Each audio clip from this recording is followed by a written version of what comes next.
మీ జగన్మోహన్ రెడ్డి గారు ముఖ్యమంత్రి అయ్యాక నేను 14 పేజీలు లెటర్ రాశాను. అంటే వృద్ధాప్య పెన్షన్ల కోసము, ఇట్ల కోసం ఆ ఇల్లులు సగం సగం ఇల్లు కట్టుకునేటువంటి ఇటువంటివన్నీ రాశారు సార్.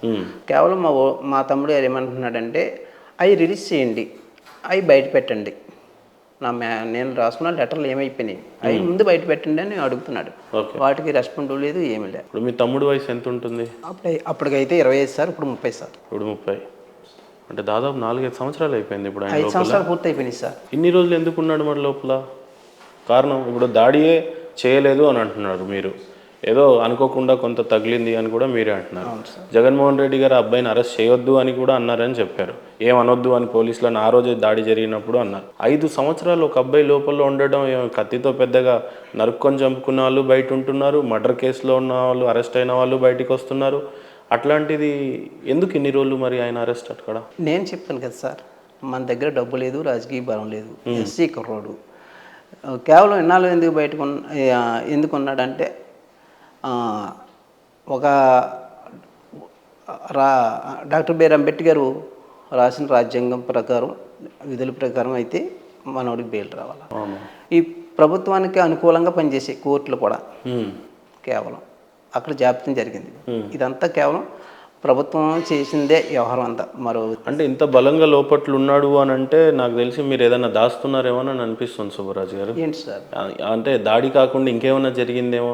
మా దాపరికలు ఏమి లేవు సార్, అటువంటి దాపరికలు అంటే ఏమి లేవు.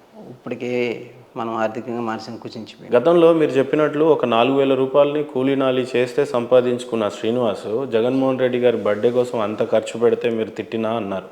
అట్లాంటిది ఇప్పుడు శ్రీనివాస్ లోపల అరెస్ట్ అయి ఉన్నప్పుడు ఇప్పుడు లాయర్లకి వీళ్ళకి ఫీజులు కట్టుకోవాలంటే ఎట్లా మేనేజ్ చేసుకుంటున్నారు? ఫీజులు కట్టుకోవాలంటే ఆనాడే జైలుకి వెళ్ళిన 3వ రోజే అబ్దుల్ సలీం గారు విశాఖపట్నం జైలుకి వెళ్ళారు సార్. వెళ్ళి శ్రీనిని కలపడం జరిగింది. కలపడం జరిగితే వాడు ఏమన్నాడంటే, సార్ నేనైతే ఫీజులు ఏ విధమైన ఫీజులు కట్టుకోలేను సార్, మాది పేద కుటుంబం, నేను గవర్నమెంట్ లాయర్ గారిని పెట్టుకుని వాదించుకుంటా అని చెప్పారు. అప్పుడు ఈ మాటలకి పాపం సలీం గారు సలించిపోయి, అయ్యో ఏ కేసు ఒకటైనా మనం చేద్దామని ఆయన మనసులో కలిగి వెంటనే నాకు ఫోన్ చేసాడు ఆయన. సార్ ఏంటి విషయం అన్న. అరే మీ తమ్ముడు ఇలా జైల్లో ఉన్నారా, నేను కలిసాను అన్నాడు. నేను అన్నా, సార్ మేము కనీసం దారి ఖర్చులు కూడా డబ్బులు ఉండవు సార్, మేము విశాఖపట్నం రావాలంటే మాకు డబ్బులు లేవు, చూడటానికి వద్దామంటే అని బాధపడ్డా. లేదు నేను చేస్తాను రా కేసు అని చెప్పి ఆయన పాపం చొరవ తీసుకుని ఆయన ఇంతవరకు కూడా మనకి దారి ఖర్చులు ఇస్తూ, మన కుటుంబాన్ని ఆదరిస్తూ ఆయన సొంతంగా పాపం ఇచ్చేసాడు. ఆయన కుటుంబానికి అయితే మేము చాలా రుణపడి ఉంటాం ఈ విషయంలో. సుబ్బరాజు గారు, మీ తమ్ముడు చిన్నోడు మీకన్నా చాలా. తమ్ముడు లేని లోటు అన్నగా మీకు ఏమనిపిస్తూ ఉంటుంది? ఇంట్లో వాడు లేని లోటు ఎలా కనిపిస్తూ ఉంటుంది? అంత బాధ కదా సార్, తల్లి కన్నా ఎక్కువ బాధ ఉంటుంది.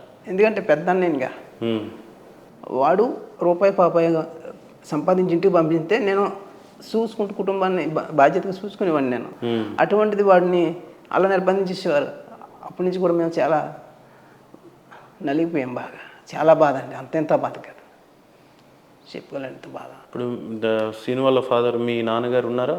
ఉన్నారు సార్, వాళ్ళు మోకాళ్ళ నొప్పులు కొద్ది ప్రయాణాలు వేసి అక్కడ ఇంటి దగ్గరే ఉంటారు. ఈ వయసులో కూడా తల్లి నిరాహార దీక్ష చేయటం, ఇదంతా ఆమె ఆరోగ్యం కూడా విషమంగా మారింది మొన్న కూడా. అవును సార్. ఎందుకు ఇలా?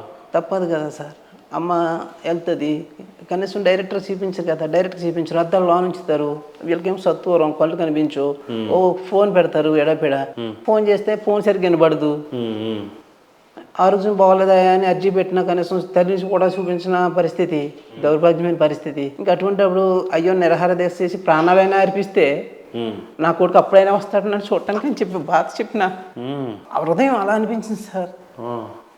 నేను చనిపోయినాకైనా వస్తాడు కొడుకు నేను చచ్చినా కూడా కొడుకుని సాధించుకోవాలనుకుంది అనుకున్న తల్లి.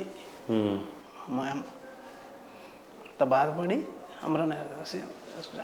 శ్రీనివాస్ బయట ఉన్నప్పుడు ఏం చదువులు చదువుకున్నాడు సుబ్బరాజు గారు? ఇంటర్ చదివాడు సార్. ఇంటర్ చదివాడు, కరెక్ట్గా అరెస్ట్ అయ్యే టైంకి ఇంటర్ చదివాడు.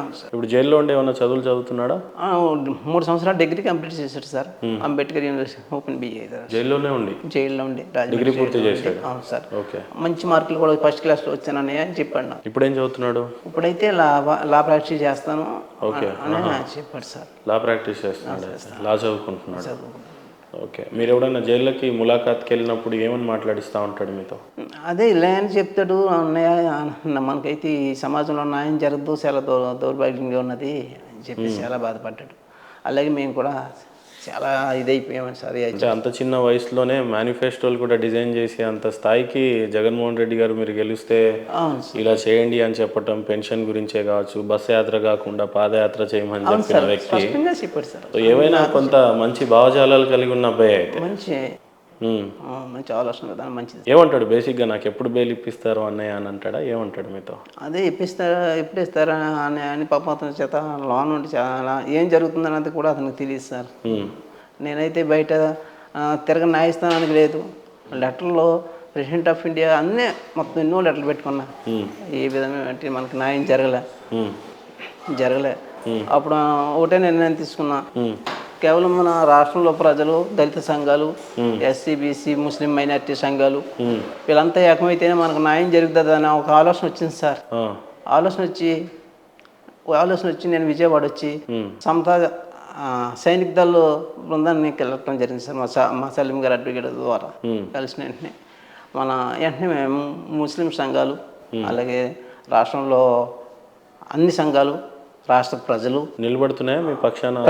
ప్రతిపక్ష పార్టీలు అన్నీ కూడా మనకి వెంటనే మేమున్నాం మీ వెనక అని చెప్పేసి, మేము సహకరిస్తాం, మీకు న్యాయం జరిగే వరకు కూడా మేము పోరాడతామని చెప్పేసి మేము అమర నిరాహార దీక్ష చేస్తే రాష్ట్రంలో అందరూ కూడా అన్ని చోట్ల ప్రజలు, సంఘాలు, అందరినీ ప్రజా సంఘాలన్నీ కూడా నిరసనలు తెలియజేసేసారు. నిరసనలు తెలియజేసినాయి. మేము చాలా సంతోషం, రాష్ట్ర ప్రజలకి